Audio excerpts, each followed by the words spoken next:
Welcome to Capital Link's company presentation series.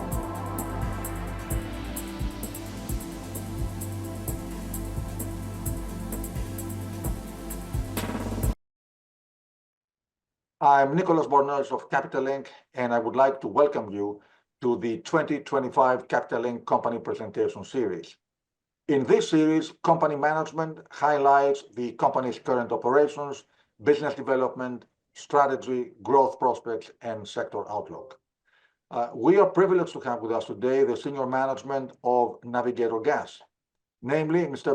Peter Zacho, the CEO, Mr. Oeyvind Lindeman, Chief Commercial Officer, and Mr. Randy Giveans, EVP for Business Development and Head of Investor Relations. With that, I will give a very brief description of the company. You all know Navigator. Navigator Holdings is the owner and operator of the world's largest fleet of handy-sized liquefied gas carriers and a global leader in the seaborne transportation services of petrochemical gases such as ethylene and ethane, liquefied petroleum gas, and ammonia. The company owns a fleet of 59 semi or fully refrigerated liquefied gas carriers, 28 of which will be ethylene and ethane capable. In addition, Navigator Holdings owns a 50% share through a joint venture in an ethylene export marine terminal at Morgan's Point, Texas, on the Houston Ship Channel in the United States. The company plays a vital role in the liquefied gas supply chain for energy companies, industrial consumers, and commodity traders, providing an efficient and reliable floating pipeline between the parties. Now, logistically, we will start with a brief presentation. It will be followed by live Q&A, and the participants are welcome to submit your questions through a Q&A button at the bottom of the screen, and your questions will be replied during the Q&A session. Please note that this webinar is provided for purely informational and educational purposes. It does not constitute an investment advice or advice of any kind, neither an offer to buy or sell securities. And of course, Capital Link bears no responsibility for the content. And with this, I will turn it over to Matt. Thank you again very much for being with us today. Thank you so much. Thank you, Nick. And let's just move forward a few pages to the summary page. I think it's on page 4. Good. And this is where I'll just give you a small overview with the most recent news also on the company. You can see here that our current fleet is 59 vessels and 4 new buildings. And that's an increase of 3 vessels since we just a few weeks back announced the acquisition of additional 3 vessels. I'll come back to that in a little bit. Navigator Gas is headquartered in the UK, and we have offices in London, Copenhagen, Gdynia, Manila, and Houston. So a global owner and operator of gas tankers. You can see on the right-hand side that the center of gravity for our fleet is the handy-size fleet. We have both mid-size and small gas vessels, but the center of gravity is the handy-size fleet that we have that's roughly equally distributed between semi-refs and ethylene carriers. In terms of our financials, we had by the end of Q3 around $200 million of cash on hand and drawing lines. We also had net debt just below $700 million and the last 12 months EBITDA of around $300 million. Net debt to EBITDA around 2.3 times. So as you can see, it's a very strong balance sheet and plenty of financial and strategic flexibility in our business. In addition to the vessel fleet, we also have a 50-50 joint venture together with Enterprise in the US, operating and owning the largest ethylene export terminal in the world. It was just expanded from the existing 1 million tons of annual capacity to 1.55 million tons. So a significant expansion on time, on budget. Also some recent news on that one. Please move to the next page.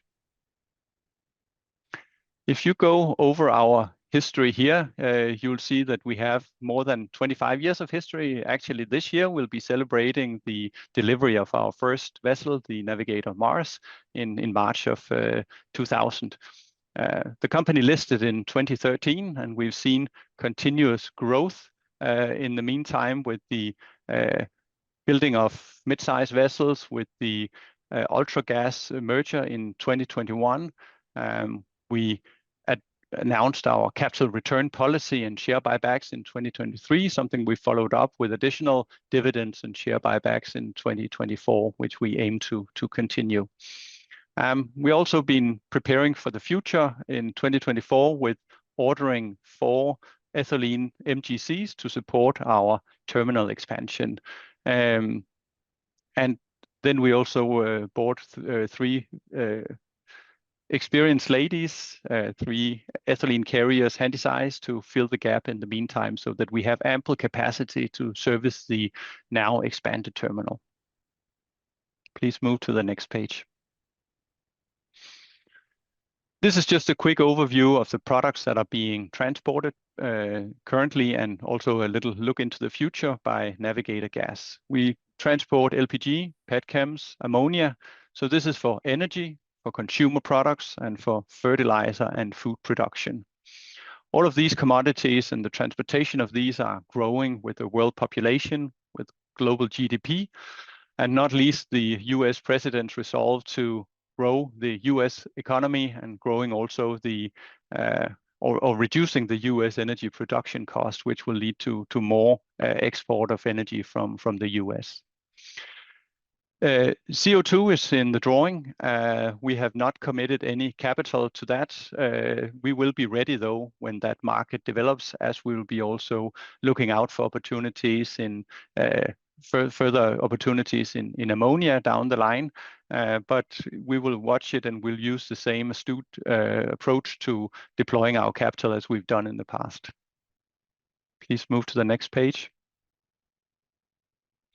Here you get a little bit of further overview of our large, modern, and diversified fleet of 59 vessels. And maybe I should add here also flexible, because that's really a key feature of our vessels, that we are able to service several segments with the same ships, so that if one segment is weak, let's say LPG, then we have the opportunity to move into, say, ammonia or ethylene for some of our vessels.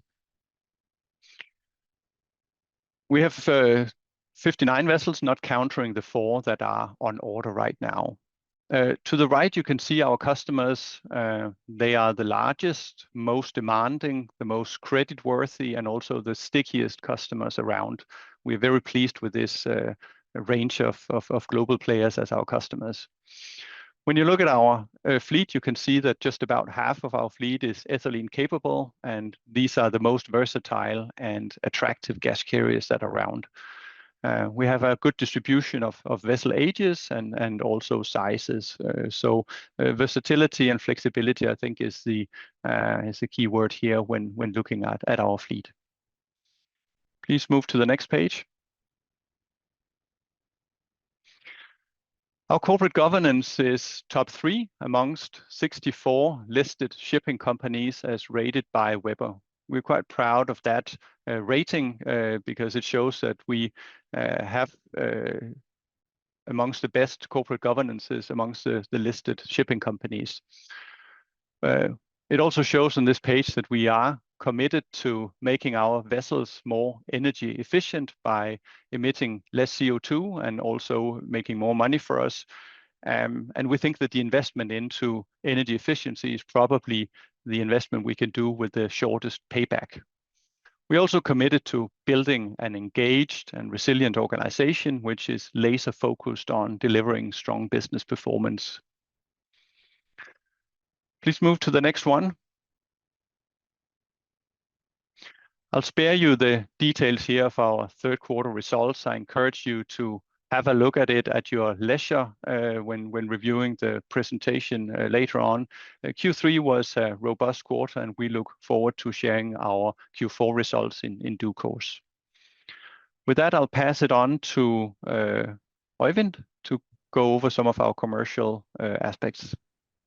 Thank you. So if we just move on to the next slide, it's really to continue what Mats was talking about, the value of flexibility.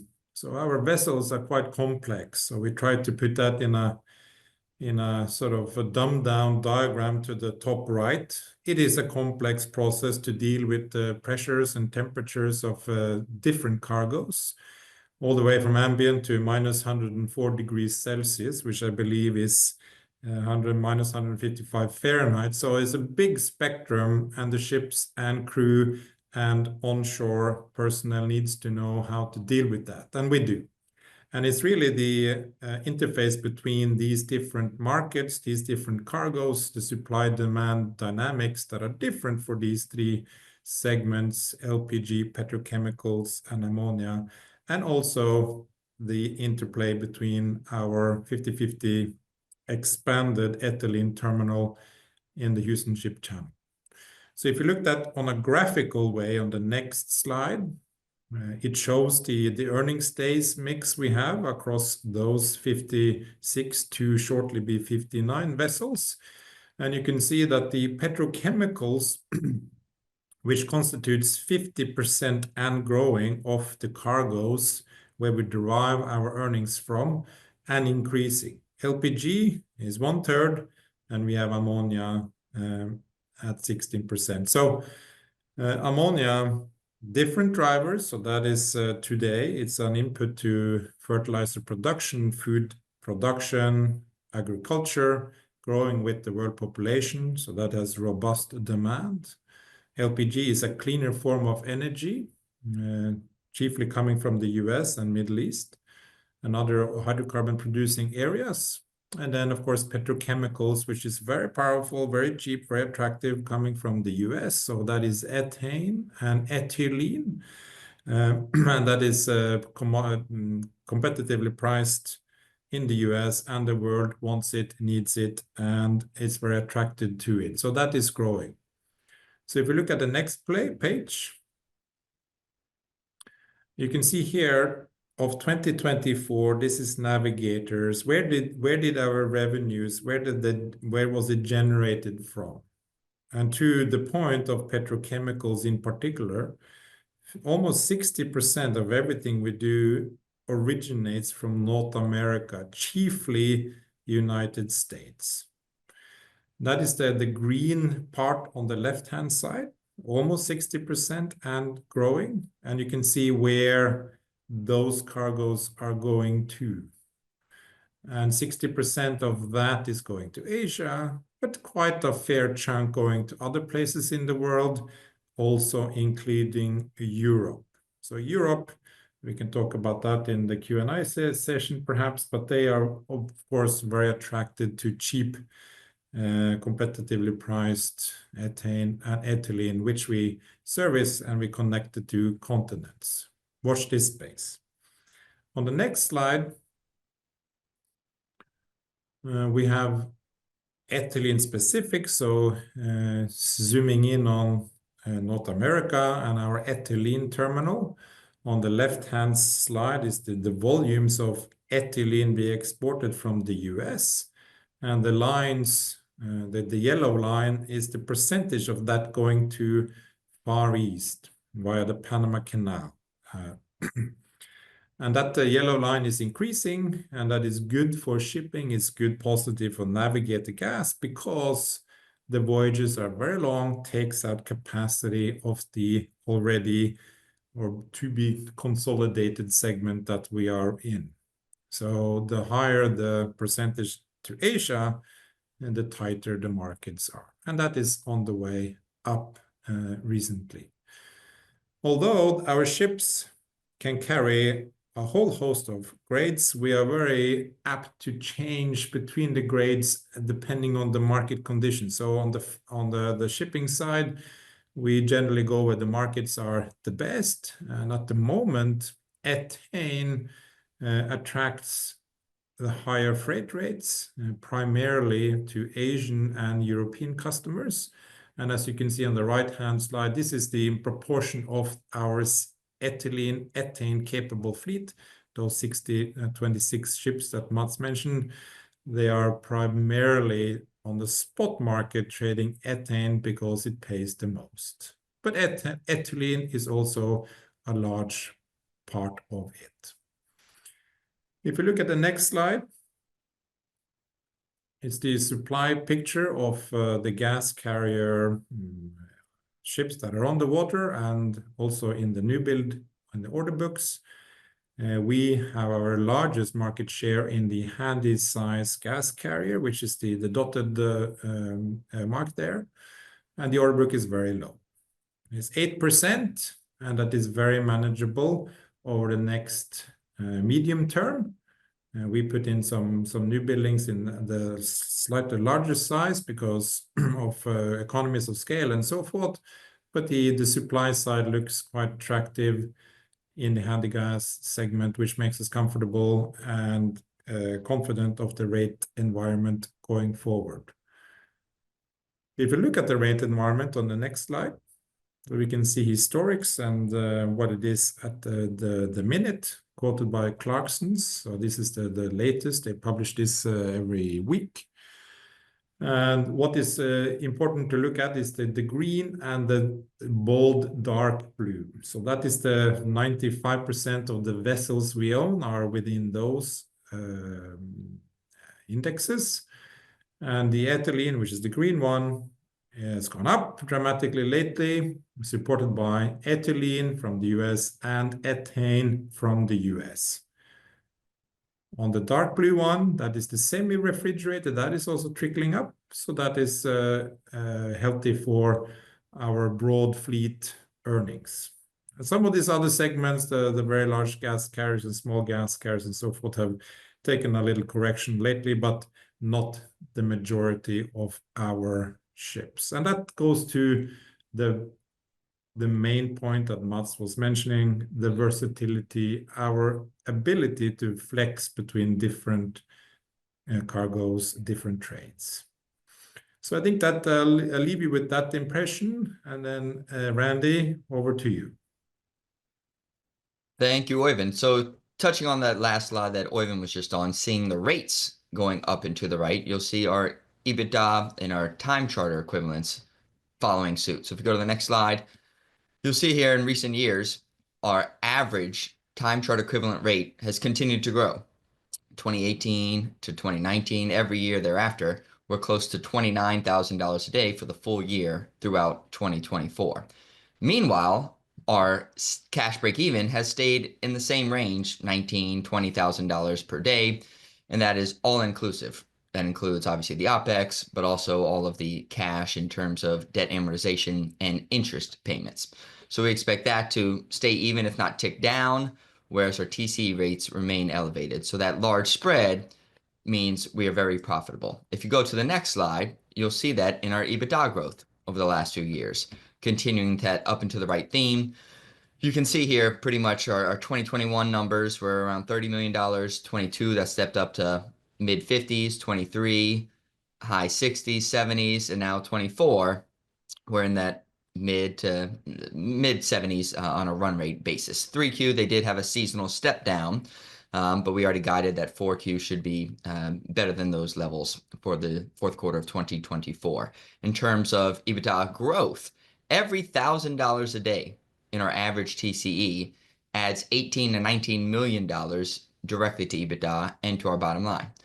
So clearly with our spot exposure and the strong supply-demand fundamentals that Oeyvind just alluded to, we are expecting a strong 2025 and beyond as rates continue to remain firm, if not increase further. Now, what have we done with all this capital? On the next page, you can see a big thing we have focused on is really paying down our debt. If you look at our leverage ratios, back in 2019, we were looking at 7.5 times net debt to EBITDA. And every year since then, we have whittled that away down to 2.3 times net debt to EBITDA. So under levered at this point. Also, we will continue to focus on debt repayments, although it's not our primary goal as we are now under levered, as I mentioned. But just looking at annual scheduled amortization, we're going to repay about $100 million per year in future years. Also, we most recently financed on the next slide our unsecured notes. So those had a 8% fixed coupon. So the yield at the time in 2020, the spread rather, was 790 basis points, just because SOFR was so minimal at the time. We have just refinanced that for a fixed coupon of 7.25%. SOFR has come up to around 350 at the time, and then the spread, the implied there, is 370, the tightest ever in that Nordic bond market since 2008. So that really shows the trust and stability of our company, and also the attractive supply-demand fundamentals, seeing that tight spreads and the improved pricing on our credit and our public debt. On the next page, you'll look at all of our debt.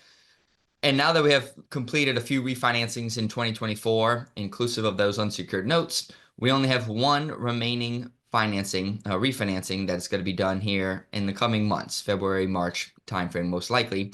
And that is going to push that maturity off of this page into 2030 or beyond. So clearly, with our current run rate here, with very little debt maturities until 2029, we have a lot of financial flexibility for numerous things. Now, switching to our recent developments, if you go 2 slides ahead, first and foremost, we declared another quarterly cash dividend following our 3Q results in November. We also continue to repurchase shares. So throughout the first half of 2023, as Mads alluded to earlier, we repurchased $50 million of shares in the open market. Later that year, middle of that year in May, and then we started in August of 23, we announced this return of capital policy, where we pay a fixed dividend of 5 cents per share, no matter what we earn. And then up to 25% of net income is paid as either an additional dividend or share buybacks on a quarterly basis. Now, when we continue to trade at a pretty large discount to our expected or anticipated NAV of around $27 per share, we've continued to opt for incremental share buybacks every quarter since we announced this policy around 5 or 6 quarters ago. Now, we've also done an ad hoc repurchase back in June of 2024 for another $51 million, where we bought back 3.5 million shares directly from our largest shareholder. So with that, returning capital to shareholders remains a priority for the company. Next, our most recent announcement was on the ethylene export terminal expansion and completion. If you look on the next slide. So this was in mid-December, on December 19th. We completed this terminal on time, on budget. So now that is going to increase the throughput capacity from 1 million tons per year to 1.55 million tons per year. So this new flex train, we have guaranteed capacity of 550,000 tons per year, around 45,000 tons per month. And then there are some opportunities for spot cargoes above and beyond that. In terms of the financing, we've already paid $124 million through December. So we have a few $1 million left here, 5 to 6 million that will be paid in the first quarter. So we'll be completely done with the CapEx on this project expansion in the next few weeks, month at the latest. In terms of off-takers, the first new off-taker signed their contract back in the back half of 24. And then we have also signed an increased and extended off-take agreement with our largest off-taker. And those additional volumes are starting here in the first quarter of 2025. And there's many other term sheets out to incremental off-take customers, and we expect more contracts to happen in the coming months. And in the meantime, we'll just continue to operate the flex train for spot cargoes whenever the market dynamics, that ethylene arb that Oeyvind was alluding to, when that makes it profitable to do so. Subsequent or simultaneous to that announcement on the next slide, we also announced acquisitions of 3 secondhand handy-size ethylene carriers. So we've continued to kind of renew our fleet by selling our oldest vessels. You can see there on the chart, we sold our 4 oldest vessels in the last couple of years, and we replaced those with some modern secondhand tonnage. First was the 5 vessels through our Greater Bay joint venture that we have 60% ownership. And now, subsequently, these 3 vessels that we just announced, German-built 17,000 cubic meter vessels, and we expect to take delivery of these, 100% ownership, sometime between February and May, so in the coming months. That's why our fleet will expand from 56 vessels to 59. With that, our current fleet is now around 11 and a half years of age, and the average size is a little over 21,000 cubic meters. Speaking of fleet expansion, we ordered 4 mid-size vessels. If you turn to the next slide, mid-size ethylene carriers, 48,500 cubic meters. So we had 2 back in August. We exercised another 2 options in November, and we paid the 10% deposit payments in September and December, respectively. So these ships are going to be delivered throughout 2027 and early 2028. The largest vessels in our fleet, they're going to be fitted with dual fuel engines for ethane. They're going to be able to transit both the old and new Panama Canal locks. So a lot of flexibility on these. And these are certainly vessels that our customers want and need. Again, looking back at our terminal expansion on the ethylene export terminal at Morgan's Point, we also need more ships to carry those cargoes, right? If you're pushing out more ethylene, you need more vessels to carry it. So that's what the secondhand acquisitions that we recently acquired, as well as these new builds, will be focused on. We're also in discussions with time charters on those, and it's going to be kind of a portfolio approach. Some will be shorter term, some will be longer term, but we expect to sign and announce some of those here prior to vessel delivery in 2027. So stay tuned for that. Also, we've announced this about 6 months ago, and we continue to make progress. On the next slide is our investment in the 1008 Clean Ammonia Export Project. Now, this is down in the southern Texas, along the Gulf of America, and that is for 1.4 million metric tons of very low carbon ammonia production. So we expect to complete the pre-feed study in the next few months, then the feed study throughout the remainder of 25 and 26, and then take FID hopefully in early 27. Then it'll take around 2.5 to 3 years to construct the facility. So we're looking at operations late 2029, early 2030. So we've put in a small investment in terms of the development capital for this project. And that gives us the option to make a larger investment upon FID. So if and when the project comes to fruition and the final investment decision is made, we can then invest a larger amount of capital at a very attractive return following that. So stay tuned for that, but we think this market will certainly expand when it comes to co-firing coal plants in Asia, when it comes to ammonia bunkering for vessels, right? It makes a lot of sense to run on ammonia if you're carrying ammonia, and then certainly for container lines and car carriers and others. And also for a transportation vector for clean hydrogen, right? NH3 is the chemical makeup for clean ammonia. You strip out the nitrogen, now you have clean hydrogen, especially for energy into Europe. So with that, if you look at the last slide here for me, the 5 pillars of capital deployment. So we continue to spread out the dollars, right? We're paying back debt, paying dividends, buying back shares, renewing our fleet, and expanding our energy infrastructure business. So it is not, what are you going to do with 50, 100, $200 million? It's not just going to be one thing. We are certainly spreading the wealth around, and nothing is going to preclude us from doing something else as well. So we want to spread these investment dollars around. So with that, I'll turn it back to Maz for some closing remarks before we open it up for Q&A. Yes, and here, if you'll just hop one more forward, and here we list why invest in Navigator Gas.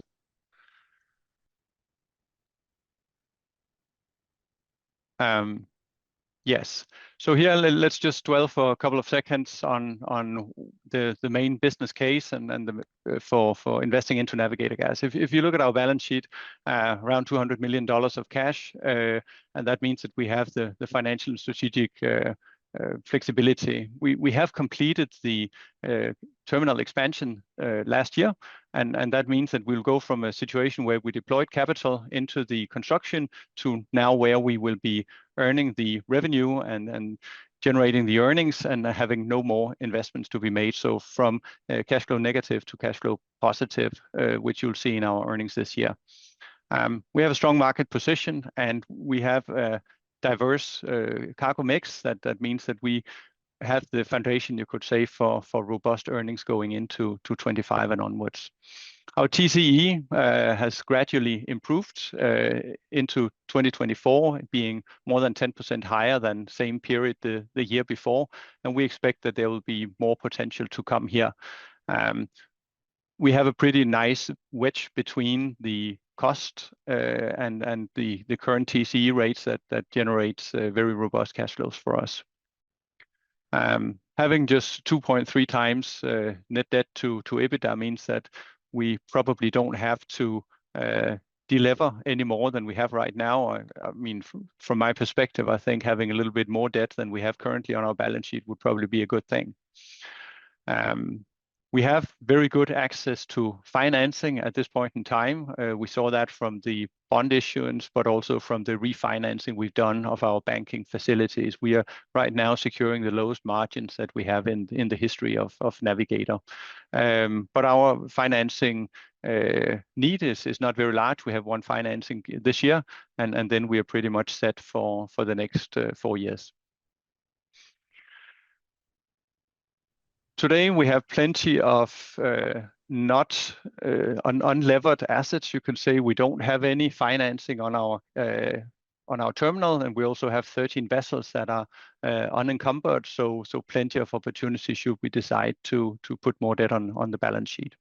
What we certainly do have capacity for is to deploy more capital to our shareholders, and we've done that in the past, and we have also received, you could say, a lot of constructive input from our shareholders that they see after our investments into new buildings and secondhand vessels that dividends and share buybacks would be a good thing for 25. So thanks a lot to all investors for that input. I think with that, just really conclude that right now all the financial and commercial metrics are pointing in the right direction. So we think 25 is going to be a great year. So thanks a lot, and now let's go for some Q&A. Great. Thank you, Mads. So yes, you can input the Q&A, the questions straight into the Zoom app here. So we have a handful. So we'll start.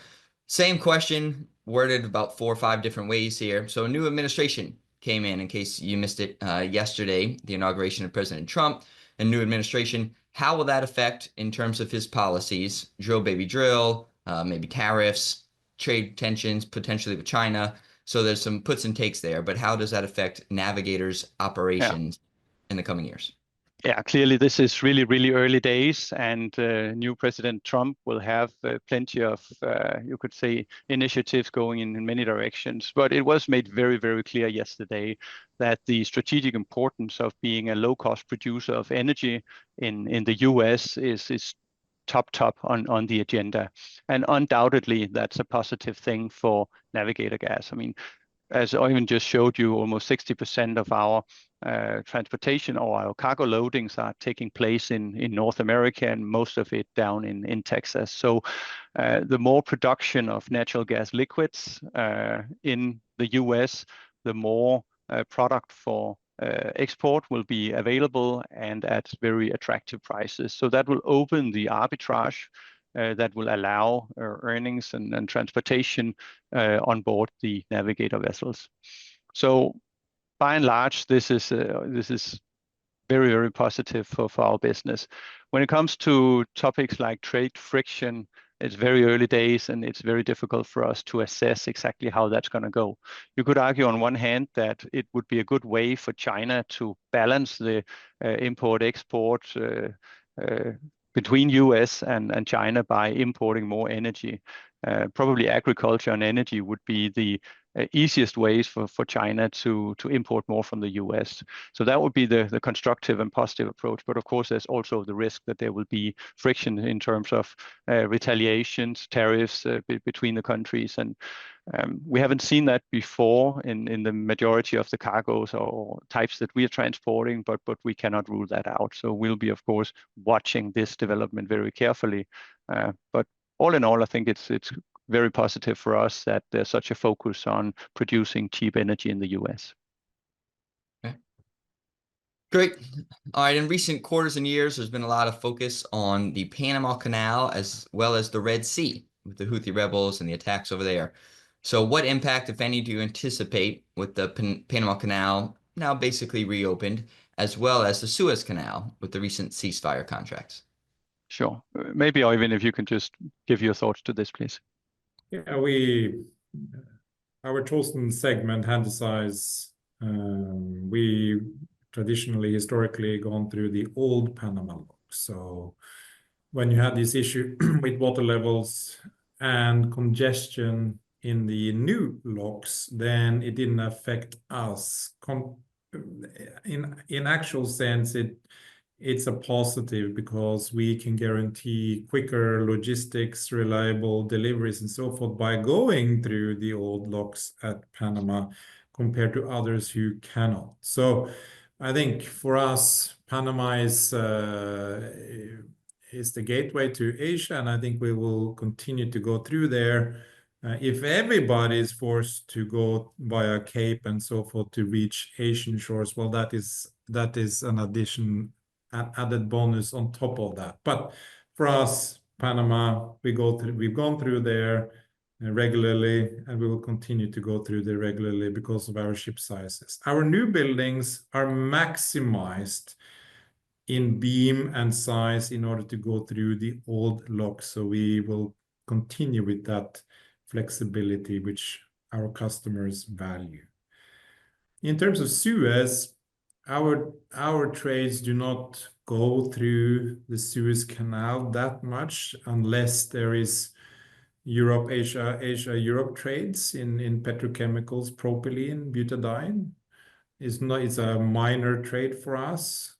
I think if the Suez Canal opens again, or the Houthis de-risk business to continue to go through there, then it's a more impact on other shipping segments than our gas carrier industry. So it's probably more negative for container lines in particular, but not less impact on the gas sector.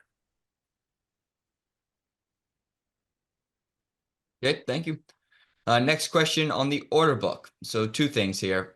Thoughts on the 40% fleet on order in the medium gas carrier segment and its implications for Navigator, especially as we have a few on order in that segment. And then following on that question, how will the wave of new building very large ethane carriers, the VLECs, impact the market for Navigator ships? So both the mid-size and the larger. On the medium size, just to hammer home the point that we are building ethylene-capable medium gas carriers, and that order book is close to zero. I mean, these are our ships generally. So, but on the fully refrigerated LPG carrier segment, there are more vessels on order, and they will go into LPG, which is a declining trade for us, and also ammonia. So we are interested in ammonia. There'll be a little bit competition on the ammonia side. We don't live in a complete vacuum from other gas carrier segments, but I want to make the point that our new building is ethylene capable. And if you don't have ethylene capable vessel, you cannot retrofit an existing LPG carrier to do that. So I want to make that distinction. When you talk about the very large ethane carriers, they are all ordered against projects. So if you are a petrochemical producer, you are interested in the cheap US ethane, which is a building block for the production of ethylene, and you don't want to use oil as your feedstock, you go to US and you attract ethane. So the ethane suppliers require you to have logistics and your petrochemical production plant in place, or at least FID, then you get supply. And those ships are being constructed against the volume of the supply contract. They are take or pay. If you don't have ships, you have a problem as the off-taker, and those ships will service that production plant on the other side of the world. So we don't expect to see them competing because they are contracted on a project basis. But it goes to show the power of North American NGL production. To the earlier question regarding Trump and increased production, is a belief nobody would do this unless they have a fundamental belief that the competitiveness of North America is going to continue. And that is also our bet. Okay. Next question. LPG rates were down in the second half of 2024, especially in 4Q compared to 23. Of course, the Panama Canal played a role, but what else do you think contributed? Do you see LPG rates increasing this year compared to average rates in 2024? And maybe they're focusing more on the VLGC rates as the vessels for us that are carrying LPG ticked higher in the back half of 24. But any insight on LPG rates this year relative to 2024? I think it's a mix between increased production from the US, which we are firm believers in. If you talk to the midstream companies in the US, or the Enterprise, Energy Transfer, Targa Resources, etc., they're all debottlenecking existing infrastructure and or putting in additional infrastructure to make the producers produce more. And they wouldn't do that unless the producers wanted to. So I think on one hand, people believe that there'll be more production, i.e. more exports. And then you need ships for that. So then there's a balance of the trade lanes. Where does the product go? Does it all go to Asia? Great. Does it all go to Europe? Then not so great because of distances. And then the order book. So there's a few VLGCs that are to be delivered this year. We don't in the handysize segment, but that's not what we're talking about. So there'll be a balance between that. But on the whole, we are positive towards general LPG exports increasing in the world, particularly from the US for 2025. Okay, a couple more questions here. Got about 5 more minutes. How important is and will ammonia be? And can we handle it? Yeah, I mean, in general, ammonia has been around 20% of our business over the past 12 months or so. It used to be a lot less, but with the war in Ukraine, the trading patterns for ammonia changed quite significantly. In recent days, you'll see, and you saw also that graph from Oeyvind, that our exposure to ammonia has gone down a little bit. And this is just showing our flexibility, that we move our ships into the segments that pay better. And if there's a seasonal or a short-term reduction in rates within ammonia, we will take our ships elsewhere. When it comes to the medium term, we see ammonia as a great energy carrier, and we see great potential in particularly clean ammonia. So we see applications not only as input into fertilizer production, but also as an energy carrier for either marine fuel or for power plants, or even for, yeah, as you mentioned also, Randy, splitting into clean hydrogen. So there are many applications and there's great interest in it. I think it's fair to say right now that we're seeing a little bit of a slowdown in some of the projects that are around. The offtake is taking a little bit longer for many projects to secure. So that means that we'll be watching the market, we'll stay tuned, we'll make sure that we are on our toes so that when the opportunities arise, we'll be there. But we'll be very hard-nosed about entering into new projects on ammonia. They have to be as good as anything else that we're investing into if we are to go that direction. So yeah, we are watching and we are also preparing at the same time. Thank you. Couple more questions. Can you discuss the petchem issues in Europe? Demand increases for cheap USA feedstock. Is that happening? Yeah, it's a very acute question, and the answer is rationalization. What does that mean?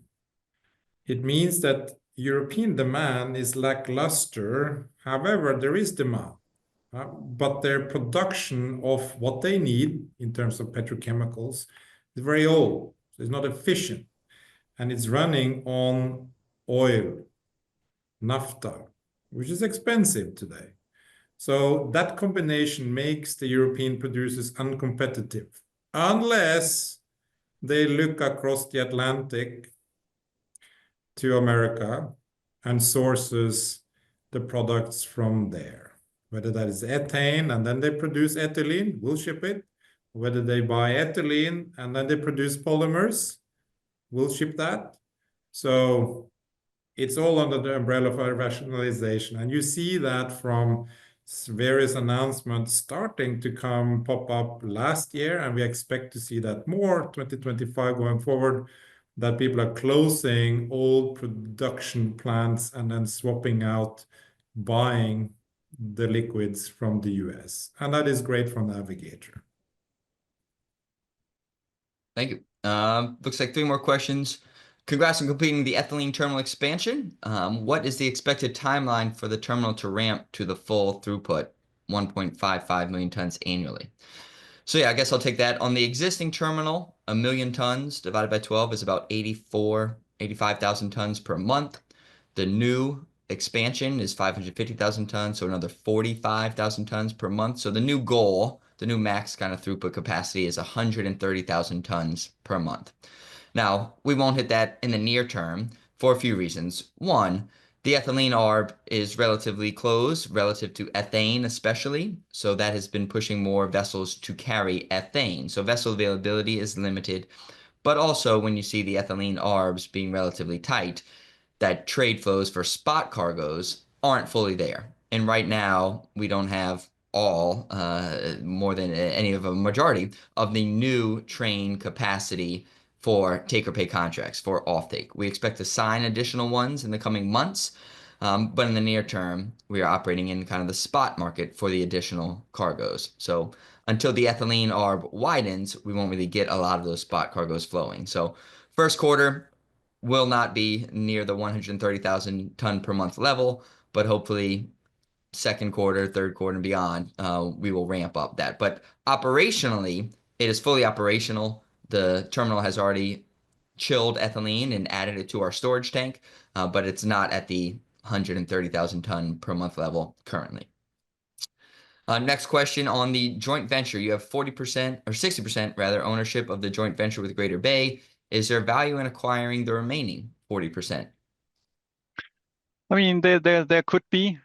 We highly value our partners at Greater Bay. I think we've had many fruitful discussions around shipbuilding in China and customers in China and so on. So I think for us, it's an important strategic relationship with Greater Bay. But I mean, there could be a time also in the future where they would want to sell and we would like to buy, and at the right price, that could certainly be attractive, but no current plans. Okay. Last 2 questions.